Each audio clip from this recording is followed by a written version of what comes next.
What's up? I'm your boy, amateur pro home chef Nathanael Levinson, and today we're going to be doing a deep dive into the ingredient that is salt. So you might think salt is salt, and you're kind of right, but also you're not. So when we typically think about salt, what we're thinking about is sodium chloride, the basic component of salt that we consume.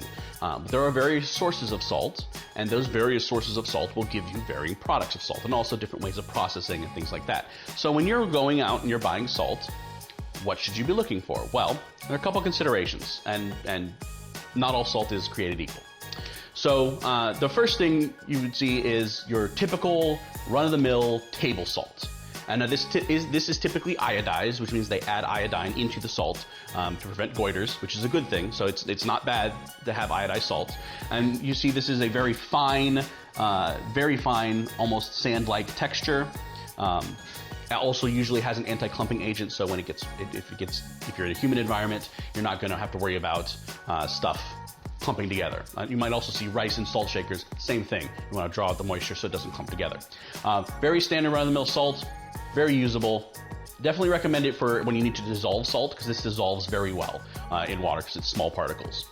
The other one you might be familiar with is kosher salt. Now, kosher salt, as you can see, is a much more jagged sort of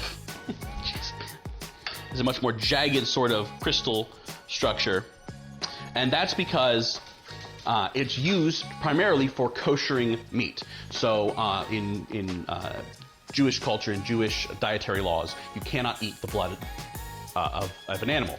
So to get the blood out of the animal, basically what you would do is you would coat it with these jagged salt crystals that will draw all the blood out of meat. You rinse it off, and your meat is blood-free, and it's good to go. I prefer kosher salt for most applications, especially for seasoning on the go, because it's much easier to pinch and grab and manipulate. But the only thing is, it doesn't dissolve so well. So in sort of baking applications and things like that, using kosher salt, you might get more diverse salinity levels across your cookie or whatever you're baking. So, but kosher salt is generally my go-to.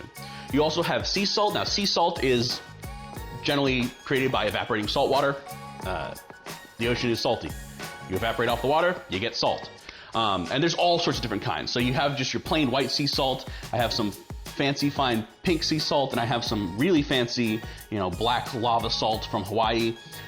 These will actually have subtle differences in taste, and if the salt is not white, it's because there are impurities, but that's not a bad thing in terms of impurities. When we talk about impurities, we're talking about stuff that's less than the majority percent of making up the salt. So you have salt, and then you have other compounds like magnesium chlorides and potassium chlorides and things like that. And these are not bad things, and they add to the sort of flavor profile of the salt. They do have differing flavors, different levels of saltiness as you would taste them. I think sea salt is perfectly fine to use. It's a little more expensive sometimes. The really nice sea salts, like this black lava sea salt, I use for finishing things. That's about it. So I would not use this in normal everyday cooking. Then you have rock salt, which I have two kinds of rock salt here. So this is, you're not going to use this for cooking. You're going to use this to make ice cream or to salt your driveway after it snows, right? It's just big, it's chunky. You could put this in a grinder and you could grind it up. So you could absolutely use this, but typical use for the bigger, chunkier kinds is not for cooking. So, keep that in mind. But, you typical, this is a pretty typical Himalayan pink sea salt, right? Oh, it's Himalayan pink sea salt. It's rock salt, meaning it's mined from a mountain or a quarry or something like that. So it's salt that's contained in rocks. They typically have a wide hue of colors. They're kind of, you can see it's kind of pebble-like in its consistency, essentially little rocks. And then when you grind them up, you get this nice powder of varying colors. It's tasty, it does the good job of seasoning. I think this stuff is great for seasoning at the table. But if you're for stuff in the kitchen, typically you're gonna wanna go with either your traditional table salt or kosher salt. You can, again, get sea salt in higher quantities, and that's fine. The last thing I wanna talk about, and this is one that's new to me, is this thing called black salt. And this is very popular in a lot of Indian cuisine. And this is a special salt because it is a rock salt that just happens to have a very high sulfur content in the mineral.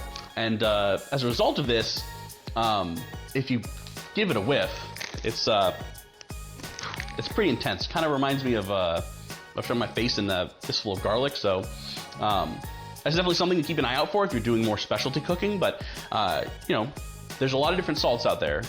Pick one that works for you. Not all salts are good for the same thing. So you know, if you want to just use your everyday salt, definitely recommend table salt or kosher salt for something at the table. Maybe a nice sea salt grinder or something like that for people to season their food. Anyways, that's about all I have for salt. There's definitely more varieties that I didn't cover. So you know, go and explore. There are gourmet salt artisan stores that you can check out all sorts of salt and flavored salts and things like that. We didn't get into that. But salt is a crucial element of cooking, so make sure you know what salt you're using and why you're using it. So until next time, I'm your boy, amateur pro home chef Nathanael Levinson. Stay salty.